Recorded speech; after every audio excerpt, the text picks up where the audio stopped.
Okay, we've had another great day of classes at the Juilliard Symposium on Violin Studies. So this is day 2.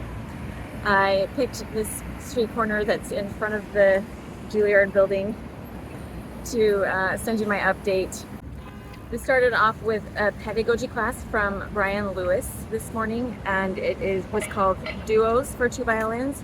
So basically, he just introduced us to a lot of duo repertoire, including canonic sonatas. When I walked in, we were doing the Mozart tabletop duet. I mean, I love the tabletop duet, but anyway, I did appreciate how he had organized the class because he introduced the repertoire in sort of historical time progression. So starting with the earlier works, the canonic sonatas, and then going all the way to, modern composers like Hindemith. And I was reminded of the early days of Dofline, where Hindemith is well represented, and just feeling like I didn't like Hindemith very much. But I did enjoy the way that Brian Lewis introduced the Hindemith to us, because he had us do some canons, just easy row, row, row your boat canons, to introduce the canonic sonatas. And then when it was time for the more contemporary stuff, when it was time for us to play the Hindemith, he divided the class into 4 sections and had each section choose a different key. And then we played the Row, Row, Row Your Boat in canon, starting each in a different key. The keys were not related to each other, and it actually sounded pretty amazing. It was a very good likeness of the way that Hindemith does the part writing.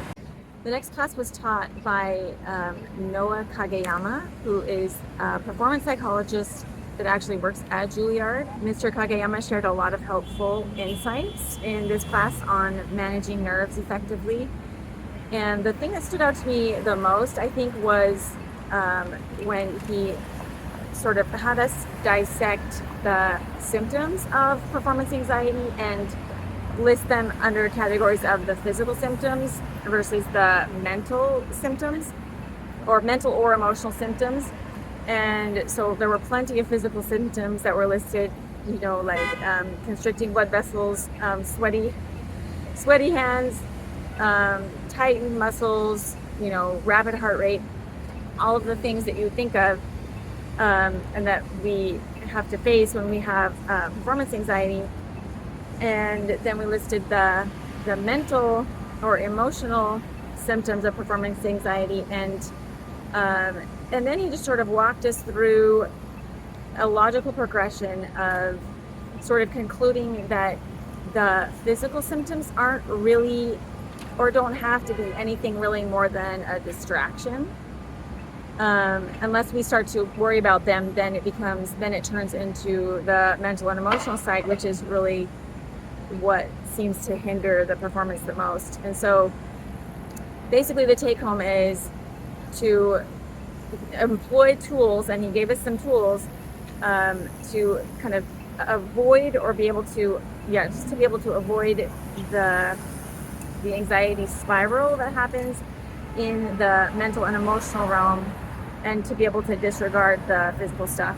And he just went over, some elements of pre-performance routine that sort of are used by a lot of musicians and athletes that can be really helpful. We heard more beautiful performances of the student performers in the masterclass with Joseph Lin. Mr. Lin is a faculty here at Juilliard.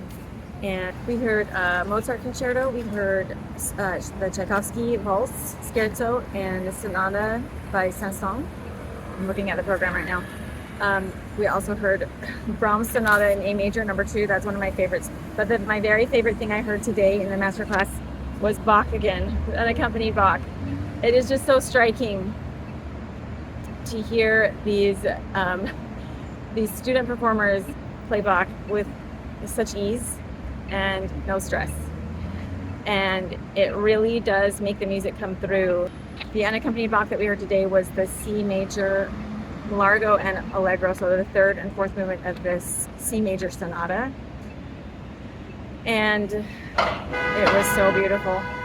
At one point in the class, Mr. Lin was sort of trying to coax out more understanding or display of the harmonic progressions and the voicing from the student performer. And so he was basically reciting the names of the chords, each chord, as he went along, sort of demonstrating.